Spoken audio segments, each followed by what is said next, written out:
So I'm going to say this just right off the bat so people can watch, and if they decide to leave, I would like you to stay. But I will say, I'm not one of those YouTubers that will hype something or downplay something. I will always give my honest opinion. I really do not like this Secret Lair. I think it is one of the worst, or I can't think of a worse one other than the other variation of this. Now when it comes to this, I try my best to like these Secret Lairs, and I will try my best to kind of not just talk badly just straight out about this. I'll try and think of some points that could be positive for other players. But I mean, I'm really trying on this one, and I'm not trying to hype it for the video.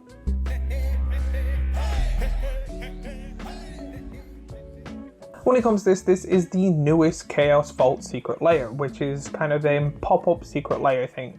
When it comes to this, it is 10 cards total, so you get a lot for how much you're spending for. Depending where you are in the world, right here in Europe, it's kind of 35-45, depending if you want them in foil or non-foil. When it comes to this, personally, this just comes off as 2 separate Secret Lairs combined. You get 5 lands and then 5 cards in a, I'm going to say, heavy abstract, very chaotic art style, which out of someone that is like, I have a degree in animation and I love art and I love animation and stuff like that, I will never say people's art is bad. This is just the complete opposite art style from what I like. I personally cannot see anything that I would think would be, this is amazing art. So if you do like the art style or artist, take everything I say with a huge pinch of salt. A lot of these cards that are not the lands are playable, but kind of the worst kind of playable. They're in a lot of decks. They are quite powerful and used. However, they've been reprinted that everyone has like so many copies that they just kind of hand them for free. The amount of times I've built a deck and 1 or 2 of these cards, I've gone, yeah, this will do okay in this deck. And the amount of friends and people and even strangers just go, here, have one. So when it comes to this, already there is no cards that are like, this makes it worth it. This is broken. This is quite a really weird and powerful card in a Secret Lair. So when it comes to this, there is no major chase cards in my opinion. Usually in a Secret Lair, there is a card or 2 that I can go with no complaints, go, this is the main focus. When it comes to this, there is no real main focus.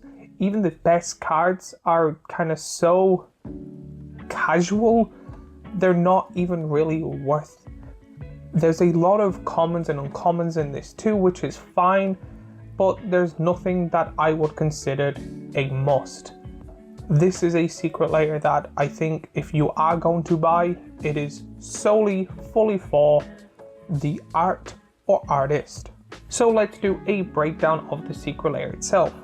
When it comes to this, you get cards just like Mirror Entity. It is a changeling for 3 mana that is a 1/1. You can pay X until end of turn. Creatures you control have base power and toughness X and X and gain all creature types. This is one of those good cards I was on about that nearly everyone has and doesn't really do amazing things. It's just kind of like, oh, this goes great in my changeling deck or something good, but it is such a common card that nearly everyone has one. Now when it comes to this, you might think the rest of the Secret Lair is other changeling cards, other cards that have this ability. No, these cards are, to me, completely and utterly random. They're not all from the same set, they're not all the same creature type, not even all the same color, I believe. And I do find this Secret Lair, when it comes to the card selection, is all over the place. The second card is Jace's Archivist. It's a 3 mana 2/2 Vulcan Wizard that is a rare. For a blue and tap it, each player discards his or her hand, then draw cards equal to the greatest number of cards a player discards this way. This is a okay hand, but being the blue player, you're more likely kind of giving everyone else the benefit of the doubt by having a lot of draw, because the majority and the best draw cards are all blue. So again, you're not really doing much here. It is playable, I have seen it played, but that's realistically it. I do not think it is a great card. I do think there's not many reprints of this card, so that's a benefit, I guess, for people that love this card. Stinkweed Imp is a 3 mana for a 1/2 with flying. This card has not been reprinted. I'm pretty sure it's a common or an uncommon from a really old set, and I think, and correct me if I'm wrong if you do know this, it has Death Touch before Death Touch was a thing. I don't know when Death Touch actually started in this game. I started playing around Dominaria, so I think 2016, I could be wrong then, when Dominaria came out, but I do find that this one is Death Touch before Death Touch was a thing. However, it has Dredge, where in my head, Dredge came out after Death Touch. So it's a really weird card, but again, not really played. Again, the best thing about this is that it doesn't have many reprints. So if people want this common or uncommon card from a good chunk of years ago, here you go. Mog Assassin. It's a 3 mana, 2/1, that is a really old goblin. Tap, flip a coin. If you win the flip, destroy target creature an opponent controls, otherwise destroy target creature of an opponent's choice. Really weird card. It seems to be they're going for a Wooburg thing, that this artist or someone picked a color for each. So hopefully, yeah, they probably did that because the next one's green. Again, not a great card, really old, never seen played.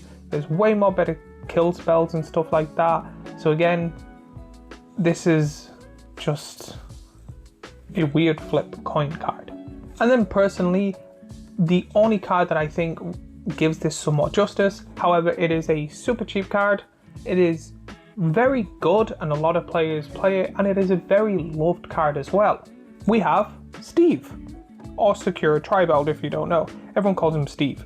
It's a 2 mana 1/1 that is a common where you get a sack Steve to get a basic land card, put it on your battlefield tap, then shuffle your library. So again, it's great for sack triggers, landfall triggers, and if you want to shuffle your deck. Steve is a very well loved card. However, if you want to buy the Secret Lair just for Steve itself, Steve also has a different Secret Lair card which you can buy as a single, which I think personally is a lot better looking because it's a full art card and the art itself is very beautiful. I actually went out my way and bought this as a single myself. And then it comes to the other 5.